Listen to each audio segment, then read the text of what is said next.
Welcome to the Cable Club. We're a retro video gaming podcast where three guys play non-retro games too, and we're linking up to talk about the games you love and rank them. This is episode number 56. We're your hosts. I'm Steve. I'm Dan. And I'm Don. And today we're going to talk about what we've been playing this week. So get ready to upload data from us to you. But first, pass it to Don for setting the mood. All right, guys, ready? This is for the dads out there. Your wife says on Thursday, hey, tomorrow night, I'm thinking about taking the kid over our friend's house to play with their kid. Is that okay with you? And you think to yourself, oh my God, is that okay with me? I know exactly what I'm going to do with all that time. And you say, oh yeah, I guess. You try to look as sad as you can. But as soon as you're off work and she leaves with the kids, you hop right on your ROG Ally or your gaming PC or whatever it is you grab and you sit right up on the couch like you haven't sat since the day they were born. And you play, you know exactly what you're going for, and that's what we're here to talk about today, the game that we know exactly what we're playing. And I think we've got a lineup of games, so I think we'll just take the three of us, just kind of go one after the other. Dan and I actually both brought ROM hacks to this, which I think is super interesting. The game that I actually want to talk about with you guys is a game mod produced by I think he's a Pokemon YouTuber named AlphaRad. So he made a Pokemon Emerald hack, or he had a team make it or whatever, called Super Mariomon. And basically it's a Pokemon game, and I don't know, I've played a lot of Pokemon ROM hacks, and I'm not discrediting the community. Like, it's way, like, I have no idea how they do it, but I don't know if you guys are familiar with this at all, but like, they're all kind of like, oh, what if it was Pokemon Red with different Pokemon and gym leaders use good teams, or, you know, kind of a lot of tired ideas there. There are some really interesting ones, like Pokemon Emerald Rogue, which turns the experience into a roguelike. But then there's this one. They like designed everything from the ground up, guys. Have you looked at any screenshots? So I looked a little bit. Are the moves like they're still like Pokemon moves, right? Or like did they like mod the moves themselves too? There are some modded moves. Oh, there are. Okay, because I don't think I saw any. Yeah, I don't think I saw any before I started playing it. But like, basically from the minute you turn the game on, it feels like Super Mario RPG. Like, they really, so they worked really hard to write the game in such a way that it feels like somewhere between Super Mario RPG and like Superstar Saga style writing. And they redid all the sprites, and like Bowser's there, and like there's just so many Mario characters in it. I think like I'm just a closeted Mario IP fan, and this just kind of really speaks to me. But I also love Pokemon. But what I love about this game and playing it now is it gives me back that feeling of playing like a Pokemon game when I was a kid, because there's not a lot of information on it. So like, you come up against a new enemy and you don't know what type it is and what it's going to use.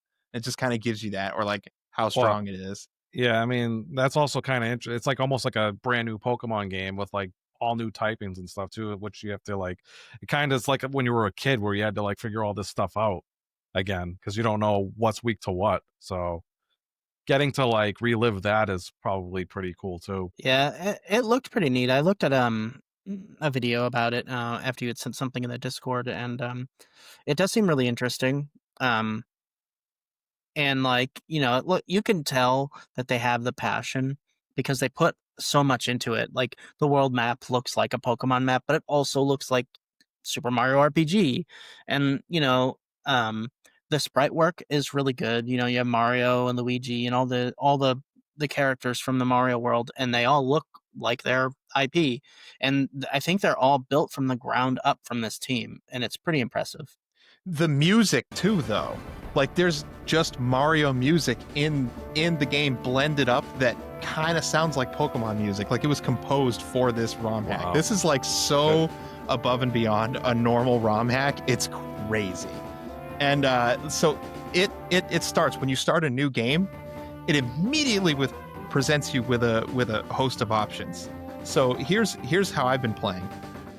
The first option is level scaling. So any trainer, or I forget what they call them. I'm gonna call them trainers, but like any trainer you fight, their first they call them captures, not Pokemon. They call them captures because the whole thing is predicated on what was happening in Mario Odyssey, where he can throw his hat and take over an enemy. So that's the in-game explanation for how he's using the minions to fight for him. Anyone you fight, their levels scale. The first one that comes out to be 3 levels lower than your max level one, or your highest level one, and then the more mons they have, it increases by 1. So no matter how much you've like ground your troops up, or like how powerful you are, the enemies on routes will still be a challenge. That's And good. you can turn EVs for those trainers on and off, so their Oh teams wow. can be actually like just harder with EVs. Attack mons will have attack EVs and speed or whatever, right?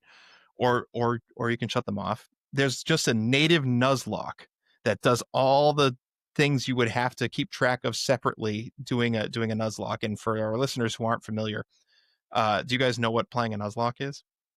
Oh yeah. It All right, walk me basically, through it, yeah. So basically, just what so I'm it not the only one is, talking. Don't leave me out here. yeah. Obviously, you guys know more than me, but you can chime in.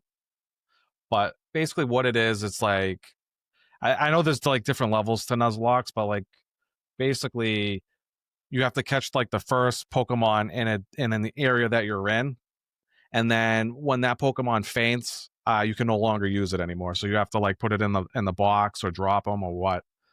And I think that's just like the general consensus of of a Nuzlocke, is where you cannot use a Pokemon that has been fainted.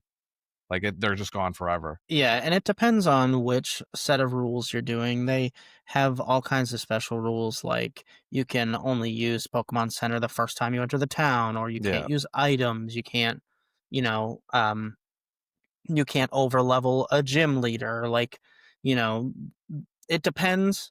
But the main premise of the Nuzlocke is, as Dan had said, first Pokemon on a route to catch, no duplicates, and if it faints, it's gone forever.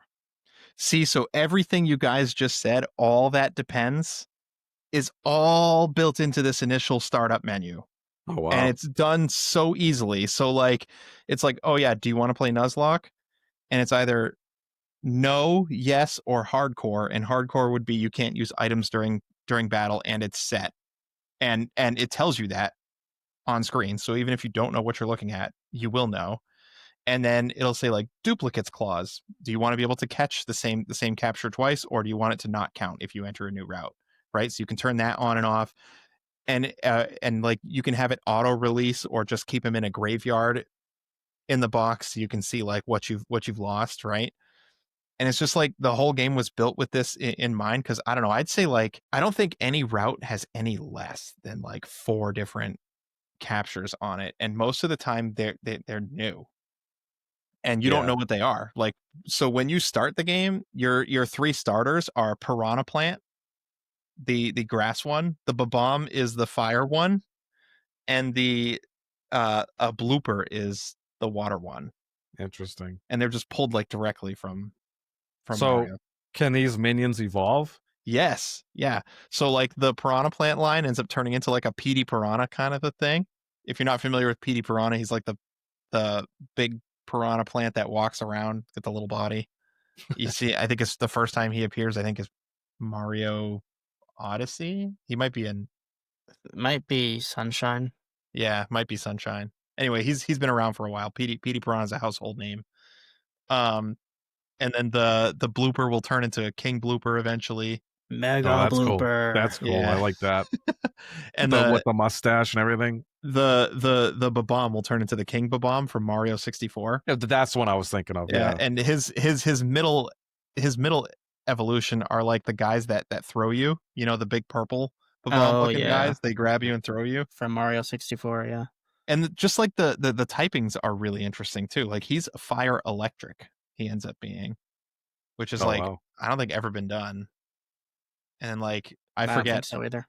I think the PD Piranha's like grass and I don't know, like fighting or rock or something like that. I don't know.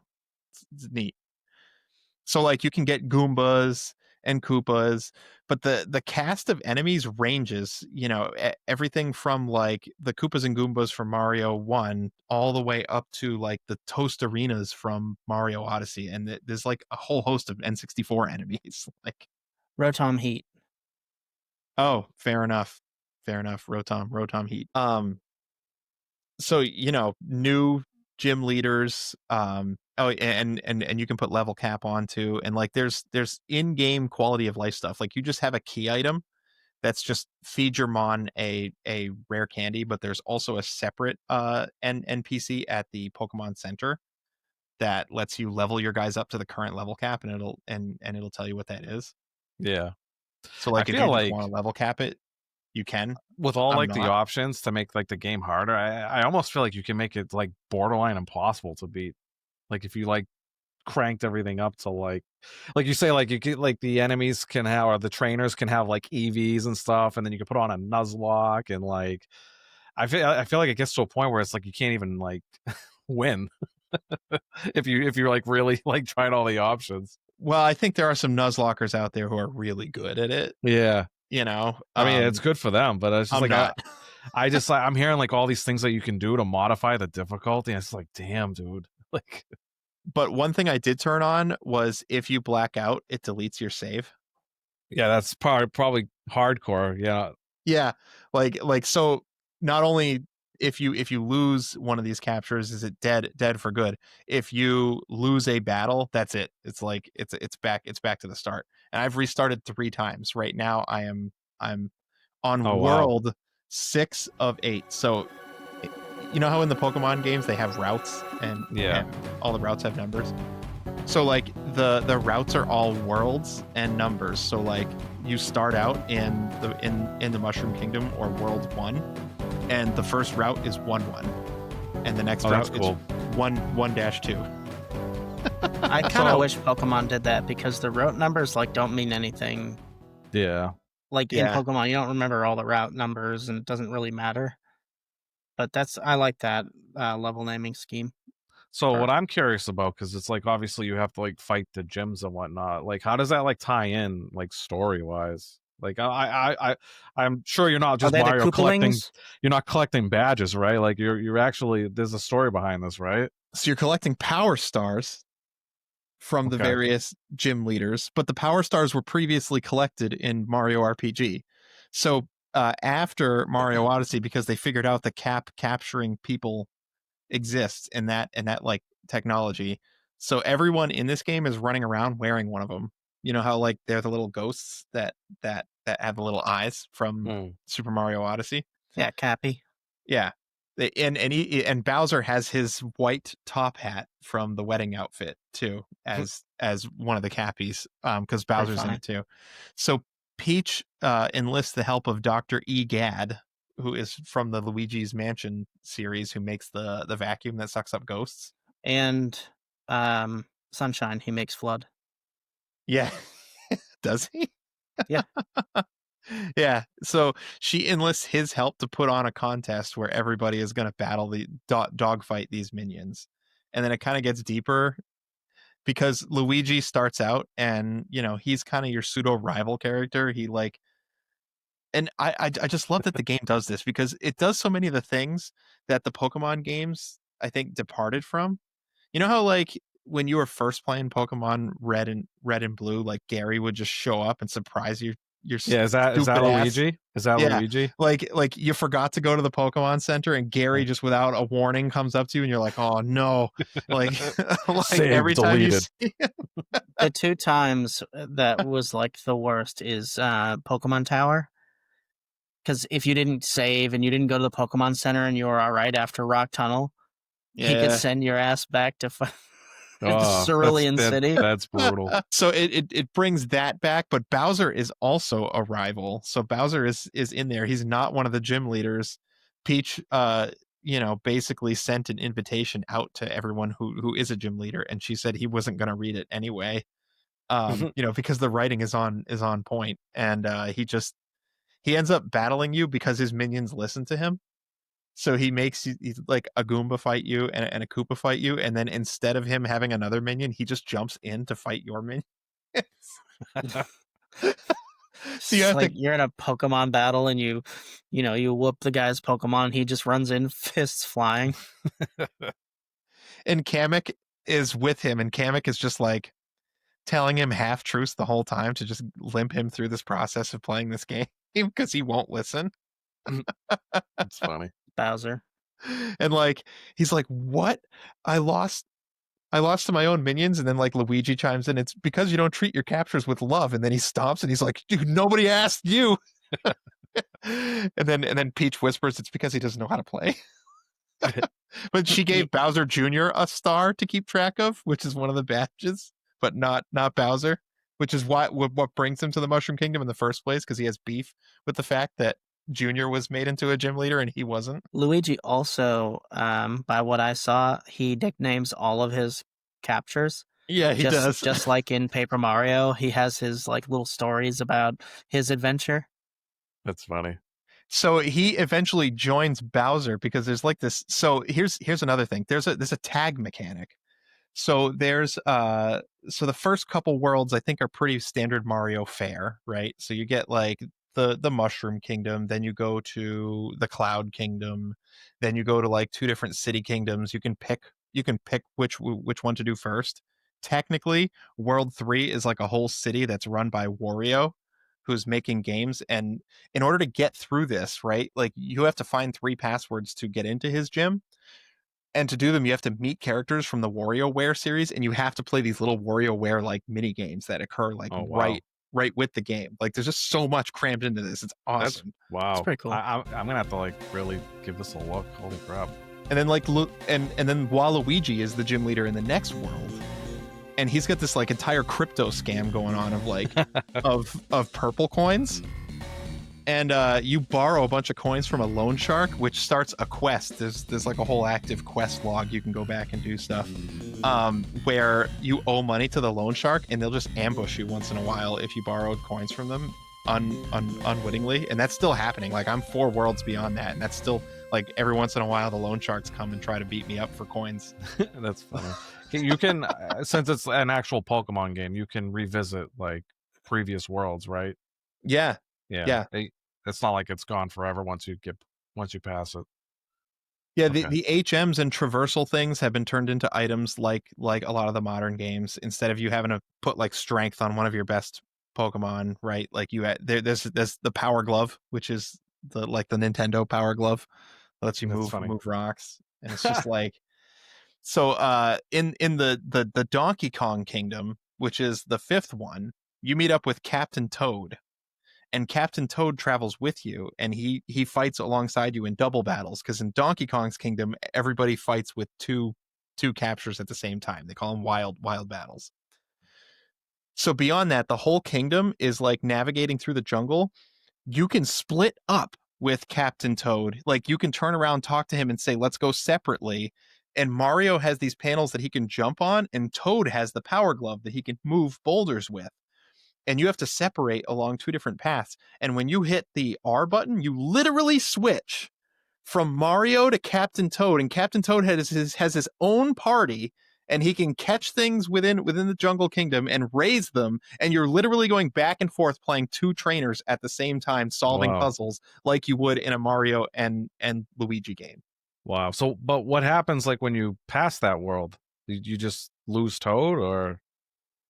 At least temporarily, he keeps alluding to the fact that he will come back, but in the game he gives you all the stuff that all the items that he has, including the Power Glove, and also all the captures that you captured for him in raids. Okay. Because the Jungle Kingdom is long. By the time you've gotten through it, he definitely has. You probably have caught 6 captures, and like actually he has a his main one is a Hammer Bro, and you guys remember Cast Form?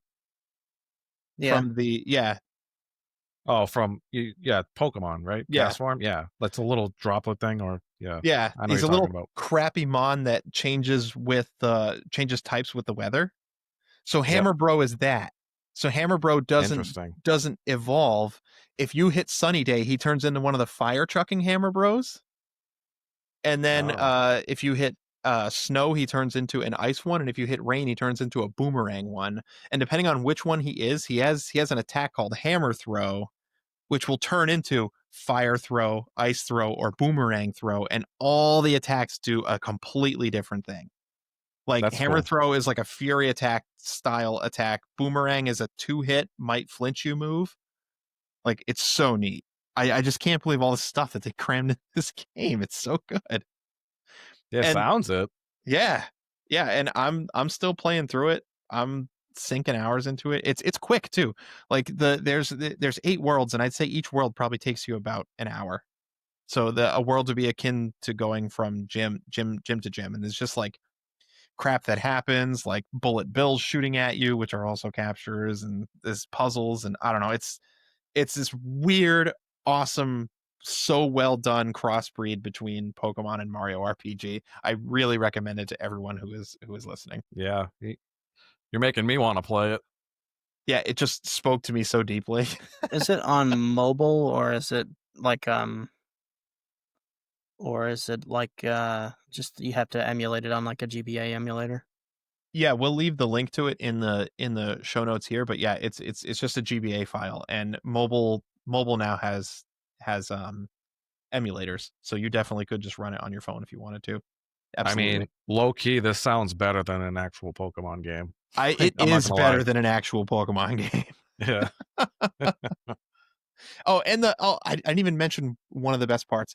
So the Pokedex, the Tattle Dex, which is from Paper Mario, um, if you catch something within the Tattle Dex is that captures entire move set, like learn set. Like you can go over to the stats and you can scroll through the moves it learns and when, and it will tell you how it evolves. There's 150 total captures, and it tells you everything about them after you catch them in the Tattle Deck. So it has this whole like internal database that you don't need to go search online for. Yeah, definitely a good quality of life thing there.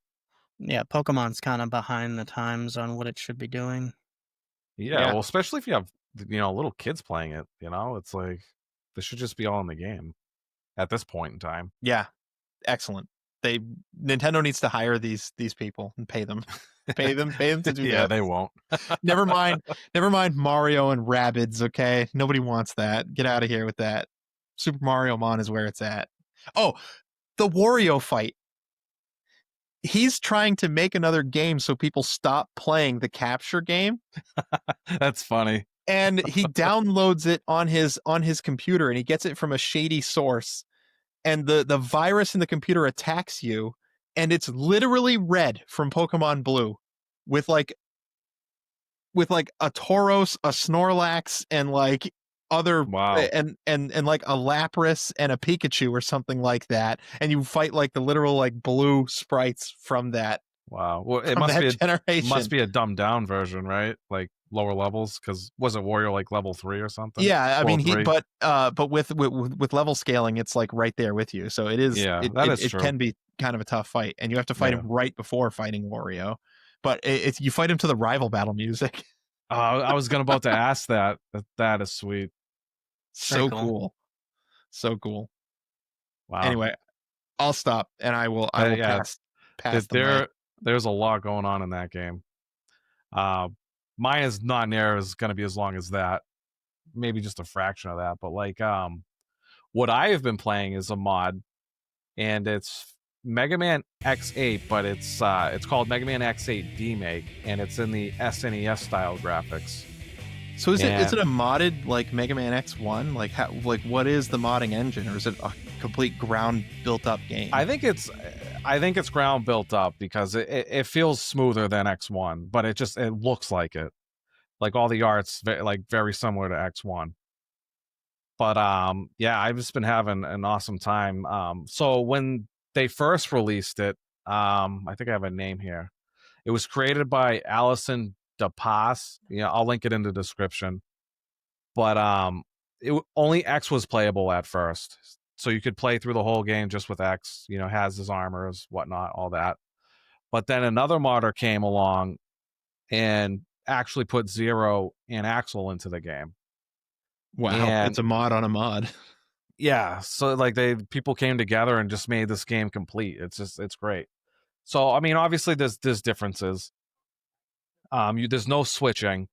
You pick the character on the boss select screen of which character you want to play as, and then that you'll play the whole entire level with just that one character, which is fine to me. Like I feel like swapping's kind of broken because you get like two characters in one, you get double the life bar. It makes the game fairly easy, I think. Yeah, and if you have certain amount in the original X8, if you had a certain amount of red damage but not fully gone damage, when you switch, they'll heal it over time. Yeah, so that mechanic is in this game, but it's not tied to your character, like your base character. So like X with no armor doesn't get that. He gets that through his armor. Like one of the armor pieces will allow him to heal like the red damage, which in X8 wasn't like that. It came baked in, like Steve was saying. Yeah, it would slowly, but the red would slowly tick away.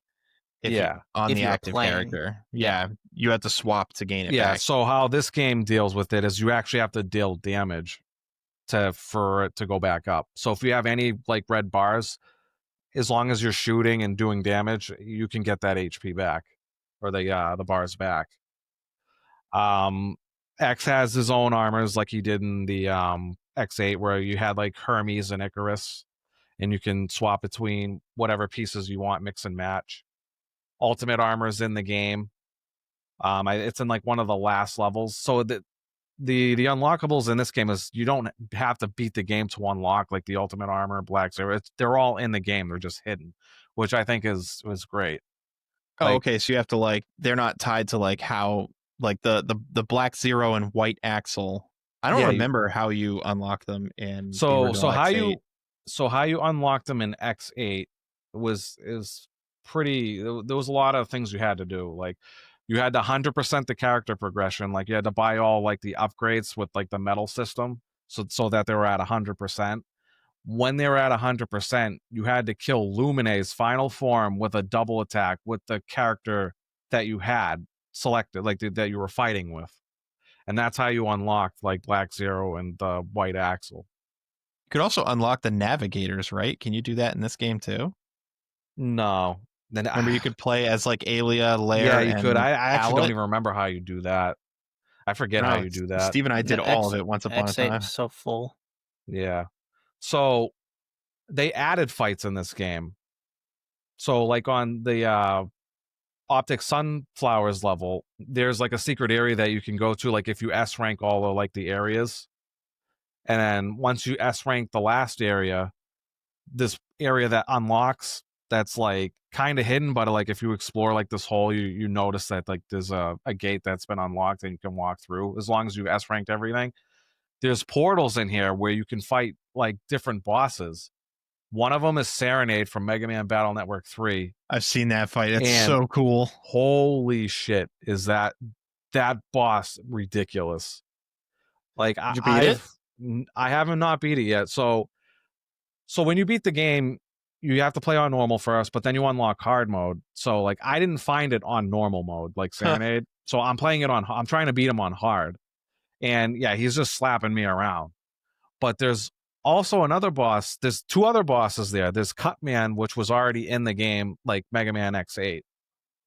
And then there's Red from Mega Man X7, if you guys remember. No. He's like the Maverick, the head honcho Maverick, that group that Yeah. Axel was with. You Doesn't fight matter. him in the Doesn't area ring a with bell. He had the scythe. yeah, and there's a bunch of spires and like mist underneath, and you have to Yeah, and he traverse the spires to fight him. and he Yeah. teleports around. I don't remember this Mega Man X7 game. I think there's only 7 X games. Mega Man X2, 3, 4, 5, 6, and 8. I mean, I don't think. you're not wrong. Yeah. But anywho, if you beat him as Axel, that's how you get his white armor. But like that fight is cool because all right, let me dial back a bit because the how you unlock his capsule so you can actually walk into it, it doesn't tell you in the game, which being a mod, I really don't think you should do this because obviously there's no wiki usually on mods, or at least very little information. But you can actually toggle your sub tanks and your health off. So like if you when you get these upgrades, you can actually turn them off. So if you want to get everything, but you still want to play bare bones, like with no upgrades, you still can. But like how to make his capsule enterable, you have to turn off sub tanks in heart pieces or whatever, so you can actually unlock it and go into it. So you have to fight him with like no upgrades whatsoever. Red only does 1 damage to you no matter what he does. But he's like crazy. He's like zipping around. Like it's so hard to dodge like his moves that like that 1 damage adds up, because it's just like he's ridiculous. He's not as hard as Serenade, because Serenade chunks, but like it's very hard to beat Red without taking any hits. So like the 20 bars that you start off with, like you'll be surprised how fast it actually goes down when you do fight him. So they gave that character like a real fight, because the X7 one was kind of like, yeah, it's kind of dookie, like everything else about that game. But yeah, I actually like, I don't even know which one I actually prefer. Like the Demake is good. Like, so there's 2 levels in X8, the original X8, where they're like, you know, vehicle levels, where like you're on like a whatever you call it, a snowmobile or whatever, and then like a hovercraft. I personally don't care for those levels. Like some people might, but I play X for Mega Man X. I want to be dashing around, wall jumping, shooting, all that. That's what I want to be doing. And that's what they did in this demake. Like they're still in there. Like you can ride around on these crafts, but they're optional. Like optional. Like you can actually like run if you wanted to. And they have like other spots in the levels where you have to actually get off and like do a little platforming and all that stuff. So it basically turns them into normal levels, which is great. yeah, because I think the jellyfish boss, I forget what his name was. He got kind of like hosed out of a level in the original X8. Yeah, well, so did the Yeti guy did too. I thought he had a little bit of a level, and part of it was snowmobile. I think he had a tiny bit at the end, like a very, very tiny bit. Because I know you could grab like a capsule and stuff, but that like yeah, it's not a lot. I'm so apprehensive about this because I'm a little bit miffed that it exists at all.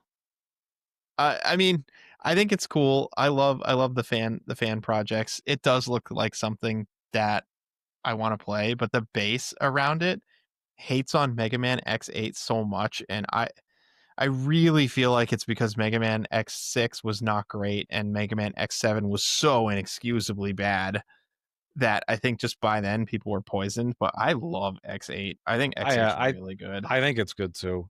And it's just like whenever I log on to something to look at this demake, there's just people like crapping all over X8, so it makes me want to be like, I don't want to play it anyway. Yeah. Screw you guys. What they should have done is they should have been X7. Like there should have been an X7 demake. Like I honestly do feel like on its own, Mega Man X8 was a good game. I just want to go through a list of the things that I liked about X8 and ask you if it's in there. So like voice acting, because I actually like the voices of X and Zero in the X8 game. Yeah, no, the voice acting is phenomenal in the original X8. There unfortunately is no voice acting. Dialogue at all? There is dialogue, yes. Each boss has their own. It's basically a rip from the original. Like I've noticed that a lot of the same things that the original had was in the demake. So it's probably a 1-for-1. Does every boss have super attacks? Yes, they do. And depending on the difficulty, they'll trigger it later or earlier, depending on if it's normal or hard. Does Zero get all of his other weapons, like the glaive and the, the knuckles? And oh yeah, he gets That's them cool. all. And they feel better in this game, I feel like they just feel more fluid to use. The glaive was just better than the Z-Saber in the original game. The glaive is I remember good. on the moon, like just using it to go through the floor to hit the Sigma replicas. Sharking them, yeah. Yeah. Is Lumine still the main bad guy? Yeah. Yep. He's the final boss still. Oh wow, and the Sigma fight is still in it? Mm-hmm. Yep. He's the first of the 3. So you got like Sigma, then Lumine, and then like Lumine's final form. Pretty so cool. yeah. No, it's really good. Like if you're a fan of Mega Man X8, it's definitely worth like looking into. I had a lot of fun, and there's no medal system, so there's no farming like currency or anything. Like there's no like progression through like the chip system that they had. It's been way too long for me to remember exactly how that worked and what you got from it. Yeah, so like I'll run you by a couple examples. So like the original X8 had like a currency system. I think they called it metals. Yeah, And I do remember that because you got rewarded more because they'd be like rooms of like I don't know, I don't want to call them mini games, but like they were rooms that if you performed better, you would get more medals at the end. right. Basically. And basically what they were used for was you could like augment any of the three characters, X, Zero, or Axel. Like you could give them like a shock buffer where like they took less damage, or like you can raise their HP. Like yeah, there was no hearts in the original. Like you actually upgraded their health through the currency system. And then like you could give them like chips where like you could step on spikes once without dying, but then like the chip would go away after that. And there's just like many stuff like that. God, this is making me want to play Mega Man X8 so bad. That is not in the demake. It's basically like the NES would have been. Like you got your stages, you got like your collectibles in each stage, and yeah, like that. I don't know if I prefer the metal system to the original formula, to be honest with you, because like to 100% like a character, like, or all characters for that matter, was very grindy, and like you literally would have to like repeat stages just to farm medals. Like I remember like Steve and I would farm like like the the dung beetle stage, I think it was, where like you had that big ass robot that would chase you, and then like anytime you would hit him, like he would drop like a bunch of medals and stuff. I remember doing that stage a ton. You do fast charge with X and the laser beam. Brrr, brrr, brrr. Okay, it's all coming back to me now. Yeah. Oh, and another thing that they don't have is the grading system. That's like an X mainstay since pretty early on. Well, I thought Yeah. you said that you could S rank levels to unlock a new level. No, that's Optic Sunflower thing. So yeah, Optic Oh. Sunflowers level, like it's like a bunch of mini games in the level, and depending on how good you do, so like say like if you S ranked like the first like mini game, Yeah, it's kind of like Storm Owl from X4. yeah, exactly. Yeah. Like you would get an upgrade, like you would get a heart tank for S ranking the first part. I understand now. Yeah, and then so on and so forth. If you S ranked all of them in a stage, that's how you unlocked like the special fights. I think in the original you had to like do Optic Sunflowers level multiple times to get everything you needed. Because I think there was like a couple of them where it was like second place got you like one of the capsules that might have contained one of Zero's weapons or something like that. And then first place got you a sub tank or vice versa. Like I think you literally had to do that level a few times in order to get everything. Yeah, you're probably right. I don't remember exactly. I think my only beef with that medal system in X8, because I do remember farming the crap out of that boss, was that it was a bit overtuned. Like I don't know how they expected you to earn all those medals. Yeah, you couldn't. Like you couldn't just like with a one level type of thing, or you just go through the level once and be done with it. No, like you were so under medals if you only did one level each, like one time. You literally would have to go through that level that we were talking about to farm that big boss thing, probably like 20 times to max everybody out. I mean, that's probably like my only like biggest gripe with the original. But other than that, I feel like X8 is really good. And it's more of like tomato or apples to oranges when it comes to the original to the demake. They're both really good, and I think they're both worth a playthrough. Let me ask at you the very something. worst, it gives you another opportunity to play an X game you haven't played. That's the way I looked at it, because we don't have anything, because Capcom sucks with anything Mega Man. So with ROM hacks, and I kind of talked about this a little bit in the when talking about Super Mariomon. There's like sometimes there's a lot of things that are overlooked and kind of janky. Is that this, or do you feel like this is like super polished? I feel like some of the upgrades could be in better locations. Like some of Zero's weapons, it's like you almost like never would have figured that out like on your own. Like some of them are like you have to be in a certain spot without taking any damage, and then you can just like walk through this like wall, and then his weapon would be like sitting like past the wall.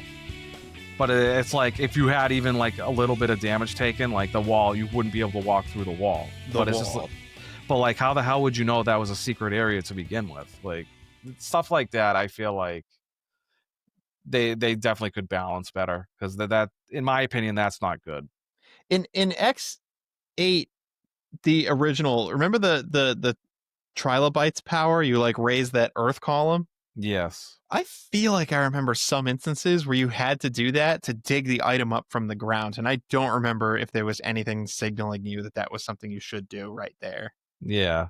Well, I can tell you that that's not a thing in this game, where like that power up doesn't grab items. So I think At least Steve and I just got good at it, and we were like, "Oh, that looks like an area you're not supposed to be, and there's nothing there. Let's try the Earth power." yeah, yeah. Checks out. But other than that, like the game is like very fluent. I would say like it's on the level of the PS1 era of like fluidness. Oh, now you're speaking my language. Yeah, like it. The problem with like the SNES ones is like it's just not as fluid. Like the wall kicking can be somewhat clingy in the SNES ones. It's not like that. Like it's like it feels like PS1, which is good. How is the dash? Can you hold down the dash and do like the dash jump? You know what I'm Yeah. talking about? Okay, Yep. you can do that. You don't have to dash and then jump quick like you do in the Now you like got me you do in the second. SNES. You got me second guessing it. I'm pretty sure you can just hold it down, but don't hold me to that because I'm not sure.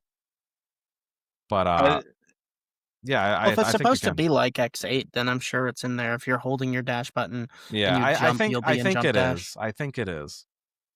So tags and double attacks are just not in there at all. No, Then. no, those are not in there. Metals are not in there. Grading's not in there. It's just basically like the original, like how an SNES take on Mega Man X8 is pretty much what it is. I've seen the graphics. I feel like it does look like a step up of SNES. It's what leads me to believe that it was built from the ground up. Yeah, no, it is. It's definitely not a replica of the SNES ones. I would know because I just know how the SNES ones play, and it's not like that. Are any of the fights noticeably different? Like other than the extra ones, obviously, but like, did you notice anything that stuck out to you about the fights? Like the Some bosses? of them are, yeah, some of them are different. Where it's like every boss pretty much does what did in X8, but like some of them have like different special moves, like the move that they do when they're at like half health.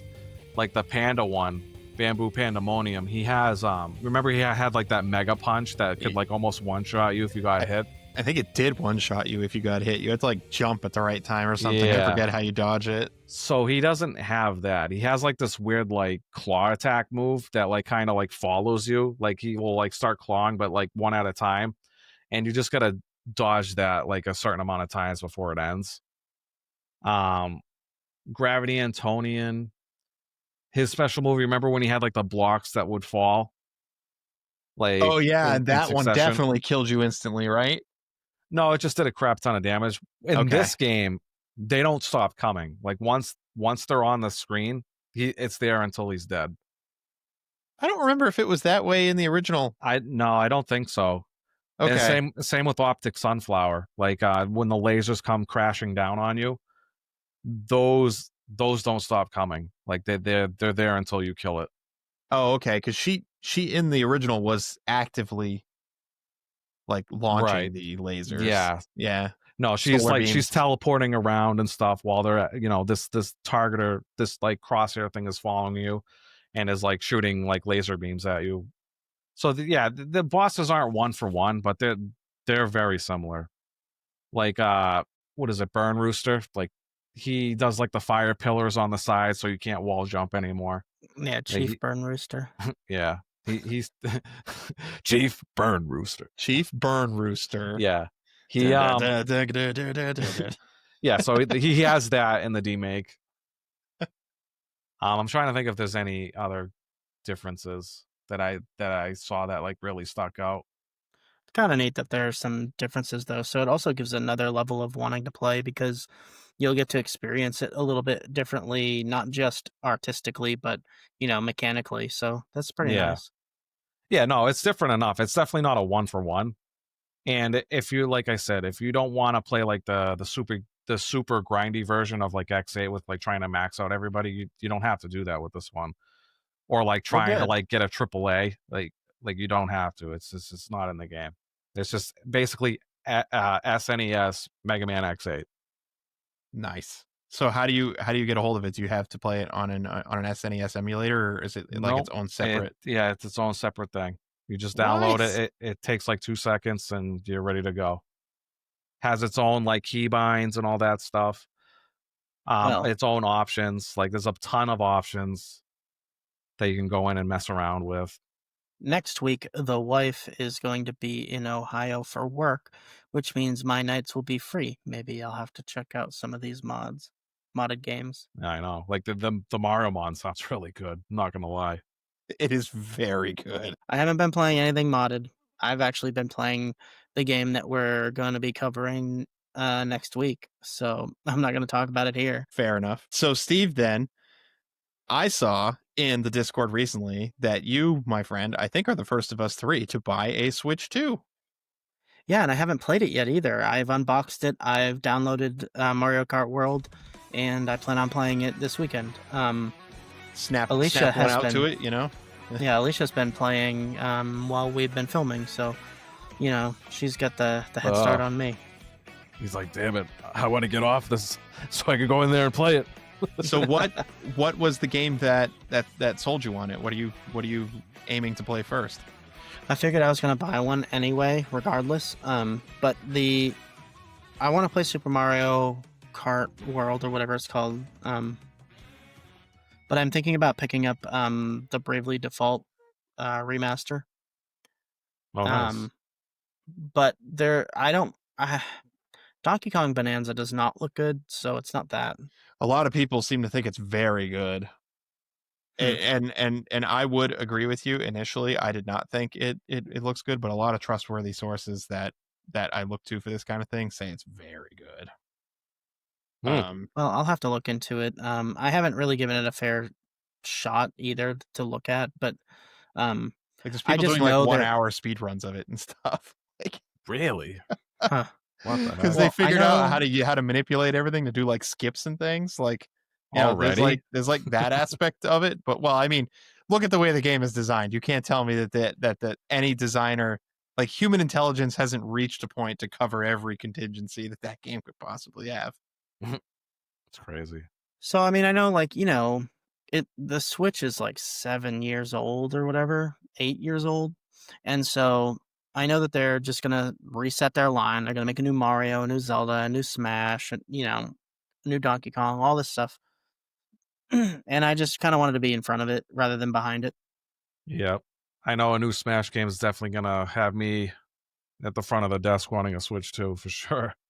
I'm a sucker for the Smash games, even if they end up being kind of lukewarm. Yeah, I gotta get them. Yeah. Pokemon Legends ZA might tip me over.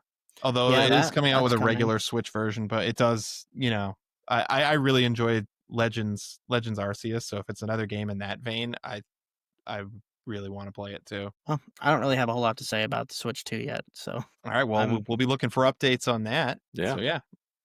All I right. think they got GameCube games.